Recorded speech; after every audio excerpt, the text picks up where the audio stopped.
And welcome back to Frankly Speaking in conjunction with May He Rain. Joining me on the line tonight is Julian DeMarco of the vlog May He Rain, and also Evan Ledoux is on the line. How you gentlemen doing tonight?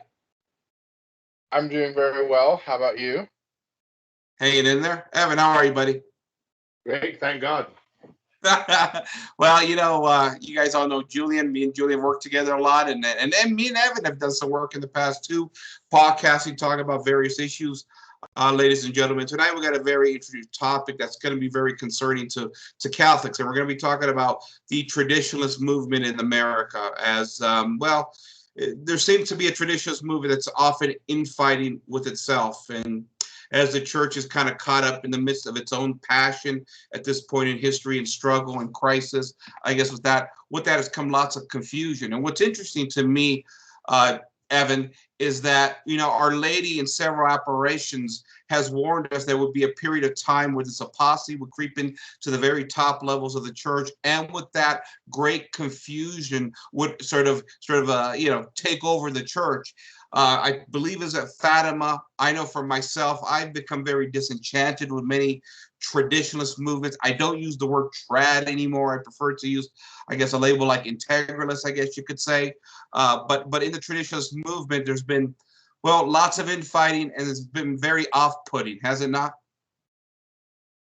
Well, absolutely, and that's just the thing. The very idea of such a movement is to encapsulate tradition, and tradition, as we know, isn't a fad. It's just the way of things. So we went from places like Europe, where going back to tradition is something. It's like something they've actually experienced, but in America, we're not really going back to something that we had completely. Sure, if you grew up decades ago in like Louisiana or parts of the country that had a Catholic culture, the Southwest or whatever, sure, maybe you had some tradition, but for many people, they're trying to come back to something they never really experienced. And so it seems, and I use the word seems deliberately, that in many places you end up with a traditional ism, something that is aping what it's trying to create. Yeah, that's Julian. You talk a lot about LARPing, specifically within the traditionalist community. Excuse me. What are your thoughts on the trads? Well, it does kind of lend itself to live action role playing, which, don't get me wrong, I love live action role playing. I've been to the Ren Fair and everything. It's all good fun. Sure. But it does tend to seem almost a caricature of itself. Or I don't necessarily want to say a caricature, but almost like an idol. If that could be the right word. Right. Evan, what do you think? Evan, do you think that that would be the right word, idol? Well, I mean, that's the thing.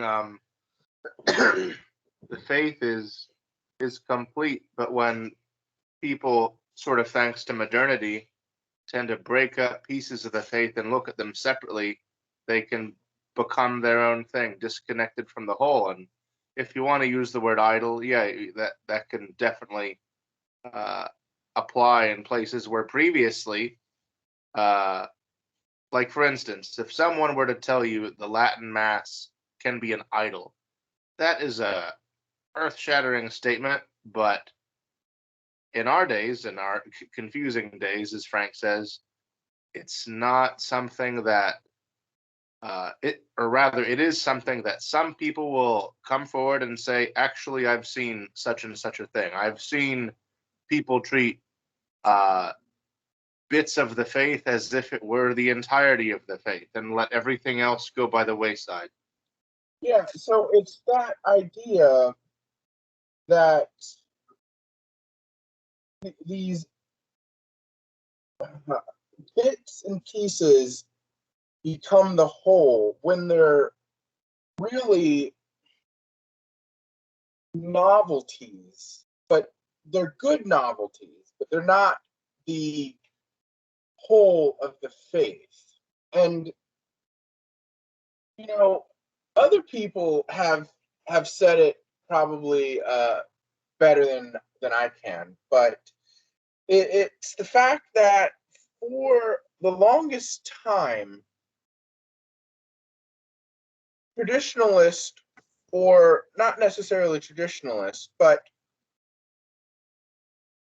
the before the Second Vatican Council, and it does seem after the Second Vatican Council, that before the Second Vatican Council, people could tell you about obscure practices that were, I wouldn't say on the periphery of the faith, but they could tell you about some niche devotion or some niche private revelation, but almost not be able to tell you anything about the basic fundamentals of the faith.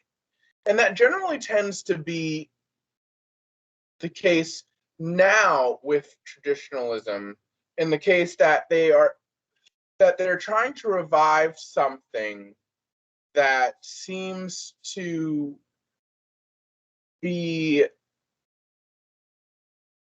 I guess, a misrepresentation of what traditionalism actually is. And Charles Coulomb said this once, is that in Europe, it just is. There is no such thing as a traditionalist movement because they have their tradition.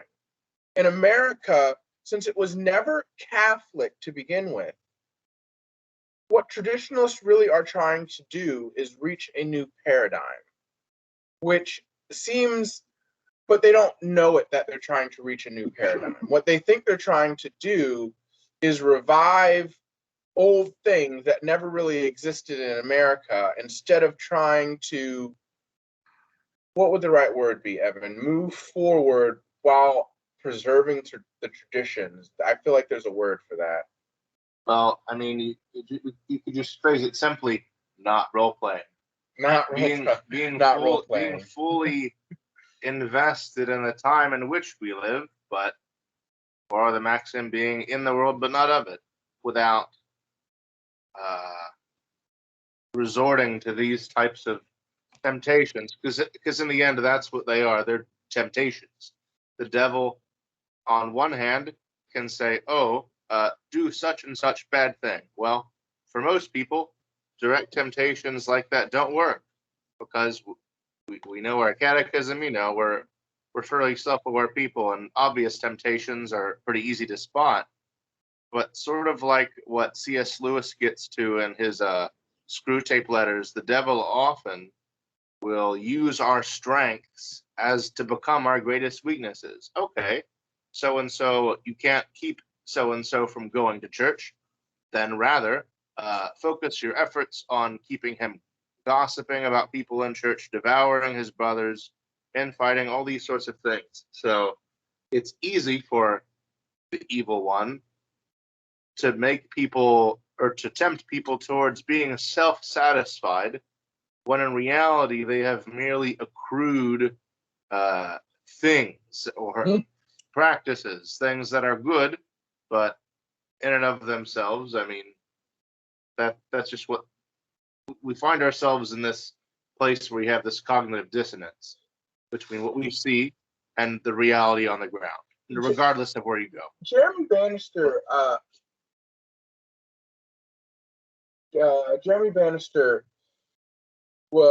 recently was replying back to comments on a couple of videos, I think about 2, maybe 3 weeks ago.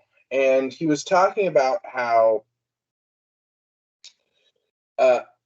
everybody has suffered from modernity, and that the traditionalist movement hasn't hasn't escaped that either. And how there, if you really, he was talking about women and he was talking about men, and if you question some women who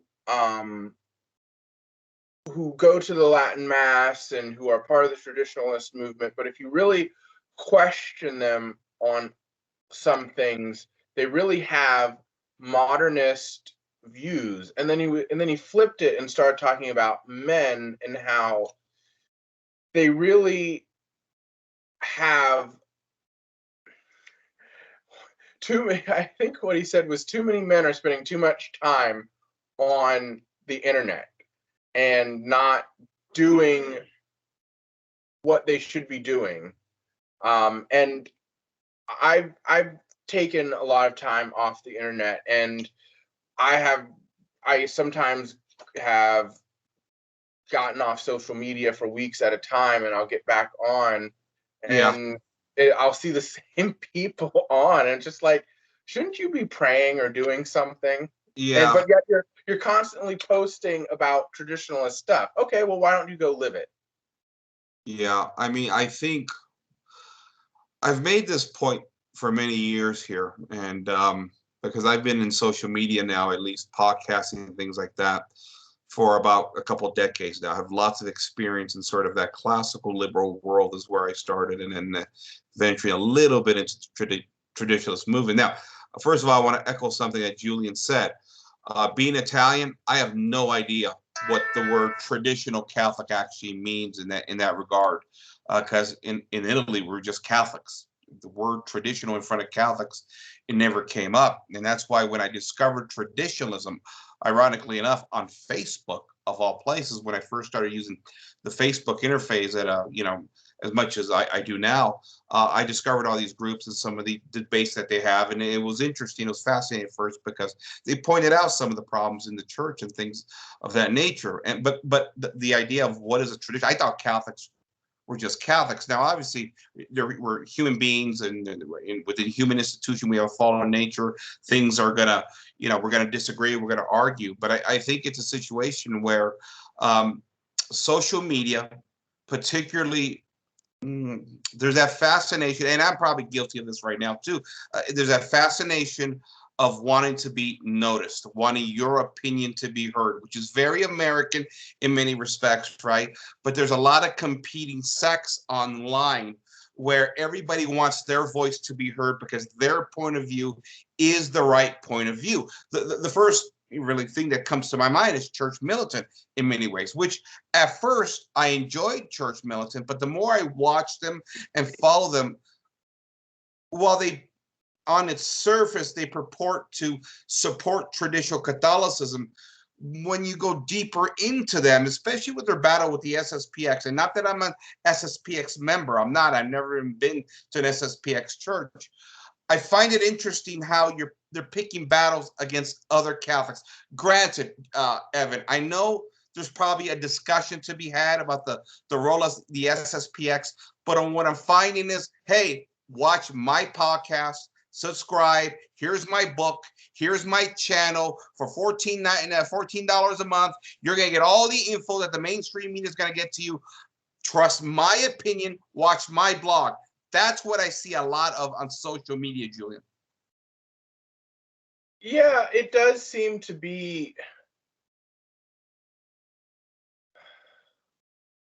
It does seem to be very. I'm trying to find a word that's more not as explicit. That's the one I'm thinking in my You mind. mean like outrage porn? Well, that could be better. Yeah, outrage porn. Yeah, it does seem to be a lot of dumpster fire. Yeah. Just it's like you get on for like 1 minute, and it's just like and it's like 9 in the morning, and you get on and you see something. It's like, well, I'm done with the internet for the rest of the day. And it's just, Yeah. it's like that. Do you think maybe there's too many Catholics out there on social media trying to make a livelihood out of their Catholic commentary?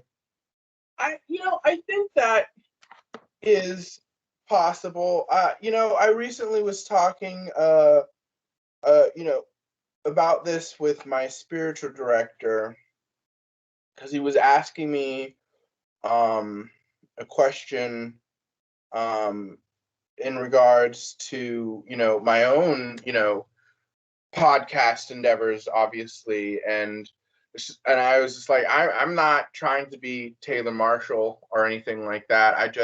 Good. I just want to do this because I have a passion, and I think of like I'm very knowledgeable, and I think I have a different perspective, but I don't think I'm, this big brain and I have the glasses and I'm in this like suit and I'm gonna do this PowerPoint. That's not. I'm just going. I'm more of like. I'm more of a commentator or I guess I guess a journalist in not in the modern sense, but in a classical, not a classical, but in a medieval sense of where I'm just chronicling things that I see around me Yeah. and giving my perspective, not saying that this is the totality of everything. But he asked, like, he said to me, Julian, do you think it's appropriate for people to make money off of their Catholicism? And I said, well, it's nuanced. It depends on what they're doing. For somebody like Taylor Marshall, with all of his faults, he was an Episcopal minister, so his degree, he has a PhD. His skill, his trade is in theology, in church things. And so for him to make money, I think he has 8 kids, if I'm not mistaken. So he has to make money somehow off of his skills. If he's not going to be in the priesthood, then he has to make money somehow to support his family. And there's nothing wrong with making money off of Catholicism, but it's how you go about it where it's the issue. And I think how Taylor Marshall goes about it is there are some things where he could be better, and there are some spots where there's spots where he's just fine. And Yeah. my spiritual director was like, yeah, that's true. I guess, Evan, I don't have a problem with Dr. Taylor Marshall per se. I think he does put some good basic information out there. I know my wife, who was a convert to the faith, really appreciates how he explains things about the faith in itself. I don't have it's not so much the money I have a problem with, but there is this factor, whether it's Dr. Taylor Marshall or even us here, my show, frankly speaking, there seems to be a competition for attention. Now, for my part, I've been doing this podcast, I think, for 20 years. I've preached basically the same message of faith for the most part, and how we need to get back to the faith. I don't make any money at this. I've effectively never made any money at this. I make it because, like you, Julian, I got a message out there that's not getting out anywhere, right? My integralist position really always slamming the sort of the classical liberal world and the post-enlightenment world that we have in favor of a greater Catholic culture. That's not a message anybody's going to pay for. Nobody wants to hardly listen to that. But my ideas, Evan, are simply get the ideas out there, because these ideas have been blocked for so long that there is another point of view, there is another message that the mainstream media and the rest of the world has blocked out. My issue, again, not so much money, but there is, I think, everybody trying to get on top of each other so they get their hits and their likes or whatever it is, Evan. Yeah, I mean, that's definitely the temptation, especially in like, it's not even so much, although the people themselves definitely have a part to play. We're all collectively victims of post-modernity and the culture of like subconscious one-upmanship, and that drives people who would otherwise be quite normal, sane individuals, that every time the Holy Father breaks wind, they have a garbage clickbaity title video, and just they end up saying a lot to say nothing, and we see this sort of thing trickle down to the level of the regular people. Like, if you just meet someone and the first thing out of their mouth, "Hey, nice to meet you," did you hear what His Holiness did? Did you hear what?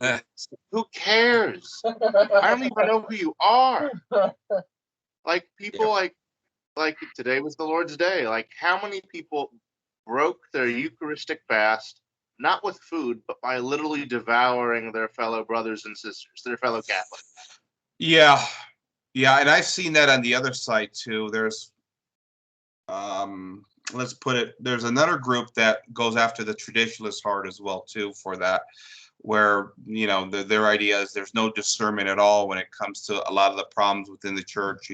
We got to follow Pope Francis without any proper discernment in that sense. And so there's two extremes there, and it's quite strange as Catholics. Julian, from my part, listen, I don't go around talking about other Catholics. When I bring up the names of, Dr. Taylor Marshall and Church Militant, I see them all as brothers in Christ. My only point is that social media, whether it's me personally, because I have a fallen nature like anybody else, or Church Militant, or Dr. Taylor Marshall, or Timothy Gordon, whoever it may be, social media can change the very nature of who we are if we're not careful, even as devout followers of Christ.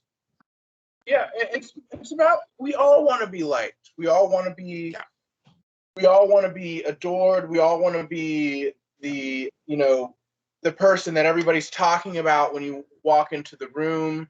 Good talk or even bad talk. We all want to be the center of attention. It's part of our human nature, and that's not a bad thing, but it's how it's used that determines if it's good or bad. Wanting to be liked and wanting to have people ask your opinions and for you to give them, there's nothing wrong with that. And also necessarily seeking it out either. But it's when it starts turning into this, one-upmanship and clickbaits, and I need likes, and I wrecked the Pope, or I wrecked this bishop, or I slam dunked on this Catholic, yeah. And then it starts turning into, I would say, more of a hubris or pride or arrogance, or maybe an amalgamation of all of them. Would you say that, Evan? Yeah, and that's the thing. We don't have the luxury of fighting one particular thing. We can probably, in our own lives, tackle issues one at a time, but evil one doesn't sleep. People's silly ideas, even especially our own, never sleep. So we're thrown in the midst of all these things, and we have to both make sense of it and plot a course forward. But yeah, we're certainly not in a comfy situation where we have the luxury to pick and choose. How does this affect relations with Catholics in other parts of the world, whether it's the more remote kind of third world countries or even the church in the East, Evan? Because I tend to sense that our modern technology, like we're talking about, the social media, has changed us in a lot of different ways, and how we treat each other, especially when I see a lot of people using anonymous names and things of that nature, where they can be very candid because they believe they're being protected behind a screen name in that respect. I think when you get to certain parts of the world that maybe don't have the same amount of social media access, how does this affect the Western Church and the Eastern Church in that respect?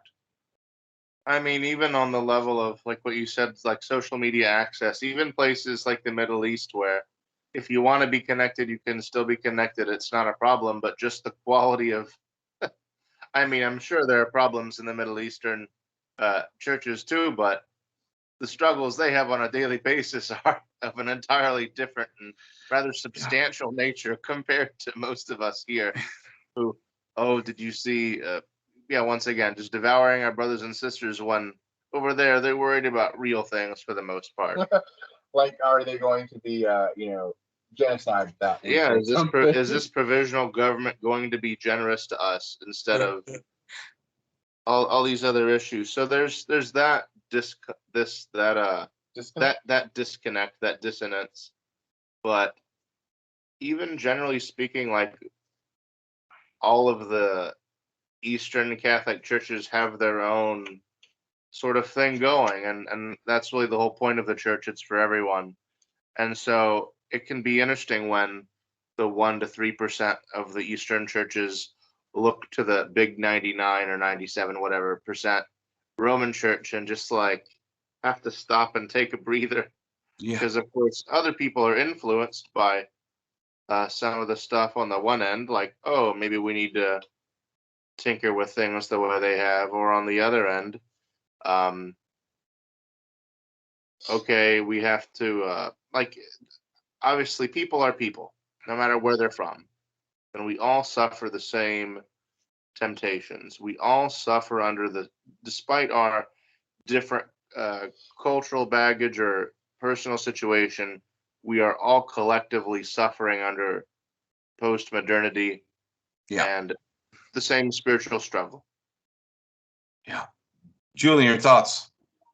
I just want to, Evan, could you expand upon how the East, that is within communion with Rome and outside of the communion with Rome, how they view all of these? I would feel, I don't want to be demonstrative, but the petty squabbles really between the traditional Catholics within the traditional Catholic world and the traditional Catholics in Novus Ordo, just all of this, just really just stabbing your brother, all just stabbing all your brothers, and do you think that kind of hurts the chances of greater union with the East, that is with communion with Rome and not in communion with Rome?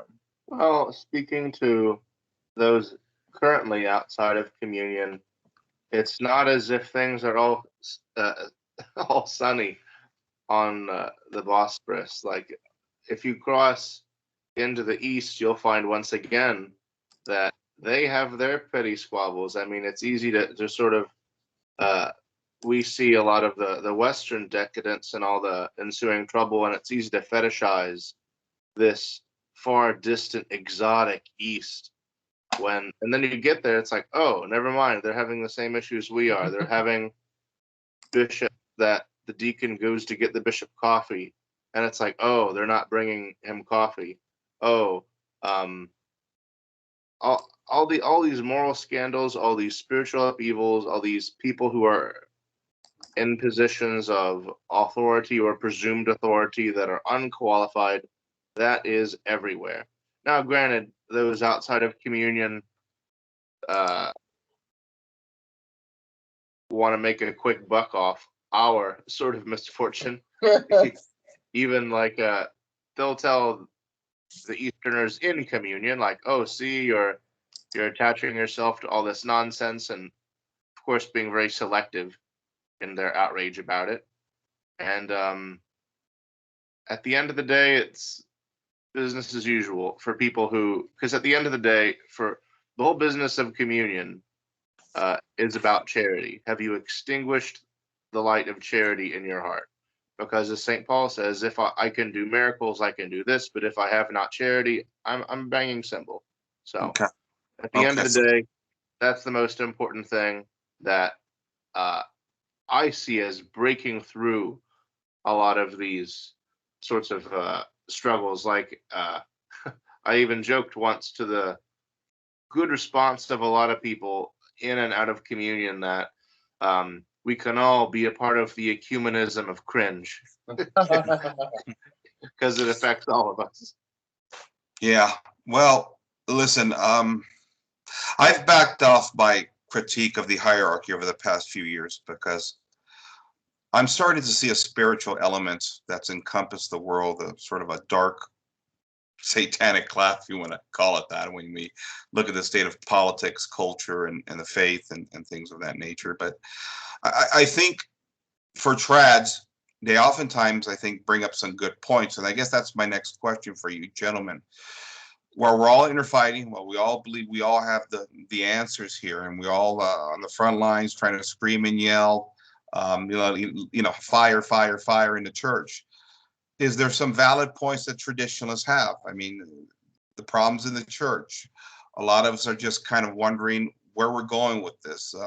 We seem to lack a certain sense of security, I guess, within the Catholic world. The sense of security, I don't think Catholics have ever suffered from in past history. I mean, even throughout past generations, even after the Protestant Reformation and the Enlightenment of that nature, the church always was confident in its mission and in many respects in its message. But the church has seemed to lost confidence in some capacities, and we seem to be retreating and capitulating to the world. Julian, how far can we go in critiquing some of the problems we see within the Catholic Church?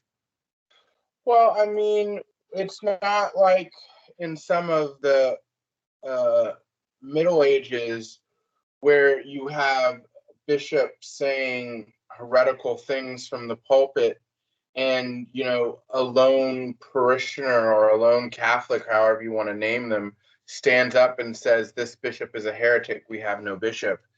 I mean, we haven't, and this isn't hyperbole or a made up story. There are tons of stories throughout history of heretical or errant bishops and priests saying things, and the congregation, by either the sensus fidelium, the sense of the faith, or being well schooled in their faith, understanding what is being preached to them is outright heresy. But Julian, who is qualified to call a bishop or priest a heretic? Just any member of the laity can do that? I don't think so. I don't think that a person who's a laity a person of the laity cannot formally declare anyone a formal heretic, but they are within their rights, I believe, from what I understand, and from my knowledge at this point in time, that you are able to call someone a heretic or say what you're doing or what you're saying is heretical, and therefore you are a heretic. But to proclaim you as a formal heretic, that is reserved for the hierarchy. But that doesn't necessarily mean that you as an individual cannot spot heresy and declare it when you see it. What I was trying to make about the point about back in the Middle Ages, people, when they heard heresy from the pulpit and saying those things like this bishop is a heretic, we have no bishop, and stuff like that. It hasn't. I was trying to say that in our modern times we haven't gotten to that point, which could probably be could be seen as good or bad, depending. But because there are a lot of bishops that have outright said heretical things or done heretical things, and the church has leaders. It has a small contingent of strong leadership and individual bishops, like Bishop Snyder or Cardinal Burke or Cardinal Gerhard Mueller, but really these people, I would say they're like generals or commanders, but they're not the commander in chief. They're not the king emperor. They're not top dog. They're not the Pope. And the Pope and just the church in general, the church itself, and as you said, has lost its confidence and therefore it's causing everybody else to be uneasy. And it is also capitulating to all of the uneasiness of the world. The church, the Vatican, the secular, and even in I I I, I I've noticed for a very long time in the religious sphere, there doesn't seem to be any real difference in what the church is saying and what you can find on CNN or NBC. They're literally saying one and the same thing at this point. They're lockstep. And that, to me, I think is indicative of just poor leadership Yeah. in the church. Yeah, I mean, Evan, I know for me, and maybe you can answer this question better. I know you're headed into the seminary about who can answer a lot of these questions. For me, I've backed off my criticism of the hierarchy of the church over the past few years. I was very vocal a few years back on social media, and one of the issues that I struggled with was, first of all, I'm not a perfect person. I struggle with sin and my own fallen nature. Second of all, I'm not a theologian, and so I don't feel comfortable going into that realm. But I'm also, a guy that has a relatively pretty decent IQ, and I can see issues going on in the church that are troublesome. And this is where the trads are come in. Now, I'm not saying they're right on all the points they make, but is it fair to say that the trads have some valid points with the struggles in the church? I mean, absolutely. People are complaining about valid things for the most part, especially with the context of like all the upheaval in the last 6 decades or so of the church. I mean, the only issue is that, and I've said this before, that some trads, especially particular communities, experience something very akin to battered spouse syndrome. Like they've been so abused by a lot of the authority figures around them that,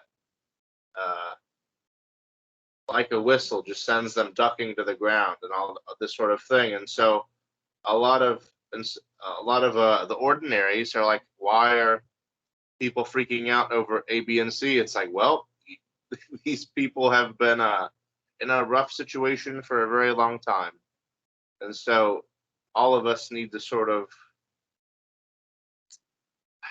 in these sorts of struggles, like you said, you were mindful of yourself, and that's really, I would venture to say, it's the most important thing, because it's easy to look at someone from the outside, but it's harder to pay attention. Oh, how do I come across? What assumptions am I making? Right. Adding to the situation. I know for my part, when I made some public statements on social media about the church, and particularly Pope Francis, I know actually, not that I was necessarily wrong in what I said about him, but I just never felt I had the authority. It wasn't my place. And for that, I actually went to confession for it. So something that was on my conscience. And I believe that that's where a lot of us really struggle right now, because we do see some of the problems, but nobody knows how to resolve these problems. But at the same time, Evan, Our Lady said that this time will come to pass. And, a lot of theologians and priests have talked about how, just as our Lord had to walk to the cross, he suffered through his passion. This is the moment of the passion of the church. And it seems to me, and maybe this is a cop out, but maybe it is time where our faith is being tested. Yes, there's certain things in the church, in the culture, in the political system that have encompassed the world, but it is our job to remain faithful and steadfast in our faith, protect our families as best we can, and ultimately, in the end, for as much as we want to get on social media, scream and yell, this is wrong, that's wrong, it's up to us to be faithful and remember that it's our Lord's church, right? Yeah, absolutely. I mean, as far as I'm concerned, the church has been in the so-called end times ever since Pentecost. Already, within a generation, St. John is already writing to you, oh yeah, there'll be one Antichrist, but even so many Antichrists have come. And like you said, there's a lot that's up to us, because after all, I mean, God actually, despite temptation to the contrary, God actually does know what he's doing. Yeah. So he'll be faithful. It's his church. And we only have to worry about ourselves. Are we being faithful? Even like like you sort of hinted with your self-reflective bit, is this appropriate to our state in life? Like, what's it? It's easy. Like I said before, it's easy for the evil one to get us trapped in Yeah. the theoretical, in the big global church matters. When, wait, you may be a father. How am I treating my wife and kids? Like, what's directly in front of me? And those things don't always fall by the wayside, but it's certainly um, something to pay attention to. If Yeah. you're a student if you're a child under your parents, is spurging out over all this stuff conducive to being obedient to my parents, or is this, whatever our state in life is, whatever is directly in front of us? That's what's real. When we ask Our Lady to pray for us, it's not just the hour of our death; it's right now. The most important trailing moment of our life is right now, and anything that keeps us away from the present moment, the duty that's in front of us, isn't is just going to stir up our passions and not help anything. Yeah. Julian, I've known you for a while now. I think you're more of a let's go out there and fight in the streets, man, kind of guy. What are your thoughts? I definitely am. What Evan said is true, and that's good, and it should not be dismissed or looked down upon in any way, shape, or form. But you're right. I am a little bit more of the active. Let's go out there and do things. That's just my nature. And I'm all about the praying too. It You need both, and if we really honestly care about souls, if we truly believe that we are our brother's keeper, why would we allow the church to become so small and so politically, culturally irrelevant? The Benedict option. That to me is cowardice. That to me is not necessarily giving up, but it's like, oh, I just don't want to fight anymore. So I'll just, give me my 50 acres of land. We can all just live here. But the thing is, though, these people aren't going to stop. You're not going to be able to have the Benedict option. You're not going to be able to have your commune. They're going to come for you wherever you're at. Mhm. They don't want you to exist, even on your commune, because therefore you still are a threat. And if we truly believed in that it is our duty not only to save our own souls, but make sure that other people are taking care of their souls and know that they need to get right with God, then everyone should have the missionary zeal Okay, for soul. Julian, let me give you the response from the trads. Okay. There are some trads online that follow Catholic prophecy that would tell you that the collapse of Western civilization, the world, we're at a point of apostasy. That's all going to collapse. There's nothing we can do to stop this now. It's all supposed to pass.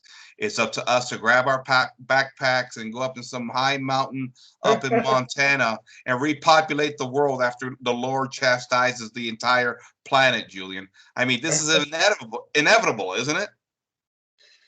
Well, I mean, the great thing about private revelation is it's private. That's the great beauty. That's the great beauty of it.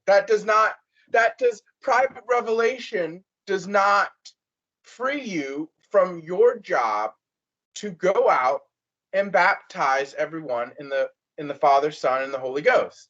That does not free you from your obligation to preach the word of your Lord and Savior and his plan for you, and the fact that your salvation is through him. That does not stop you from doing that.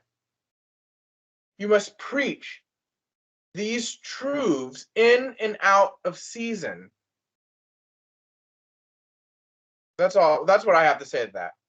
Evan, your thoughts? Yeah, these things don't, not even so far as even revelation, private or not, these things, that nothing really inhibits us from doing the will of God as we are called to in our own lives. There's never going to be a point where we're left with no choice.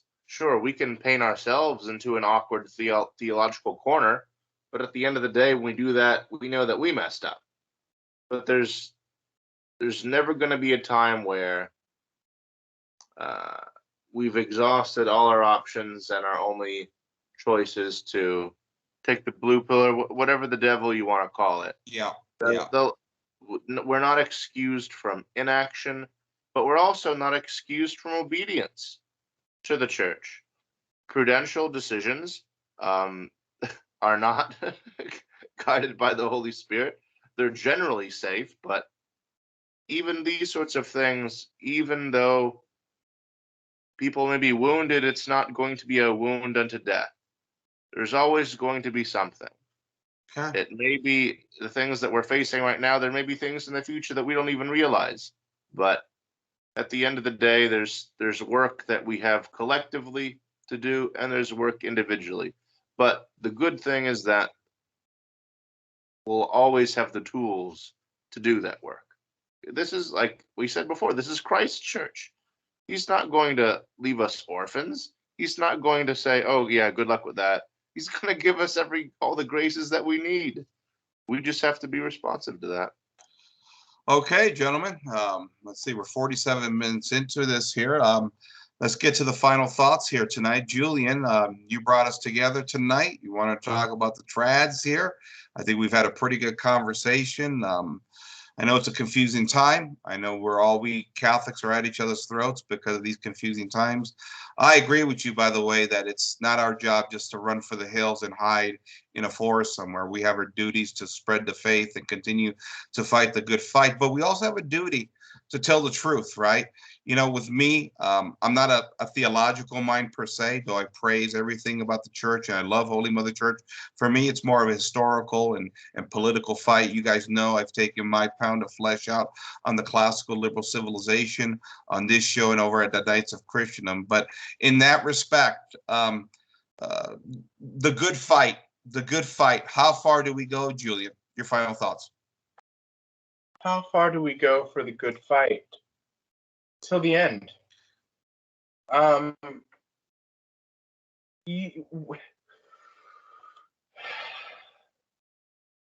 The apostles changed the world, and there were very few people. If you look at any revolution throughout history, whether it's in Russia, whether it's in France, whether it's the Glorious Revolution in 1688 in England, or the English Civil War that saw Charles I beheaded after the end of it, or if you look at the Russian Revolution or the Chinese Revolution, any revolution you pick, there's always a zealous, militant minority that is ruthless and will brook no opposition to get what they want. And in the end, they get what they want, as we have seen throughout history. I think what we need to do is take a small leaf out of their playbook and understand that we don't need to have huge sweeping numbers to bring about massive change, and for the better. These people, these revolutions brought about massive changes, and not, in my opinion, for the good, but they brought about change nonetheless. A small minority brought about change. We too can do the same thing, but we can bring about good change, just like the small apostles, 12 of them, went out and they Christianized an entire empire. Their efforts Christianized an entire empire. That to me is the good fight, is that you need to have a small, committed, fierce, and zealous group that is willing to see it to the end and will brook no opposition to getting what they want. That's my final thought. Very well said. And Evan, I would ask you the same thing, but you're in a seminary going into the priesthood, right? I mean, that's you're going to the ultimate end. You're fighting the good fight, my friend, and we love you for that, and we honor you for that. But your final thoughts, my friend. Yeah, that's the idea. It's final You're thoughts. fighting the good fight. You're fighting the good fight. We love you for that, Evan. Thank God. And the thing is that I have a lot of really good solid men that are signing up to fight the fight with me, and that's been frankly the most encouraging thing throughout all my time in upper academia and other seminaries of various institutions. The quality of men that are stepping up to sacrifice and give everything till the end has been the definite bonus. A lot of people don't get to see that till people are already ordained in parishes, but I'm seeing sort of a preview, and that always gives me joy. But sorry if you have any thoughts. Oh, well, no, that's pretty much it, gentlemen. I mean, listen, I know with myself, I've tried to create a little church at home with my family and done the best I can. There are days, I got to admit, gentlemen, that I feel that the whole world is coming in down all around us, and it's difficult. I think even the best of us are barely holding on to the temptations, the titillations of the world, that sometimes it feels so overwhelming, especially when your friends, your neighbors, your families don't even see the light of the faith in the same way that you see it now. And granted, I don't sit here and say that I know it all or have all the answers or I'm perfect as a Catholic in any kind of way, but I have a general good sense of what the faith is. And when you see everybody else around you capitulating to the world and you're the only oddball left and everybody looks at you like you're crazy or something like that, it's tough. It's really tough, gentlemen. For me, it is. And I'm sure you guys feel it too. So, yeah, we got to continue to fight as Catholics, and we got to love the church, and we got to defend her. I was telling a friend of mine today that I think one of the poor things as Catholics we've done is defend not only the Catholic Church, not only Holy Mother Church, but Catholic culture as it once was, a familial system that was much healthier, and in a better state of grace, I guess you could say. We've bought this whole, again, post-Enlightenment republic democracy thing that I think has brought hell on earth. And that's where I think I will start, at least. You gentlemen, I know, will start at the spiritual level. I know you will, Evan, as well too. Julian, you're the monarchist here. I know what you're going to bring to the table. Hey, this podcast is going to be up over, Frankly Speaking. It's also going to be up at Julian's site, May He Reign. I'm going to put a link up in the description box. Gentlemen, Julian, my friend, I want to thank you. Evan, I want to thank you for joining me tonight, guys. Thank you for having us. Our pleasure. All right, gentlemen, this is Frank signing off for Frankly Speaking and Julian for May He Reign. Good night, everybody.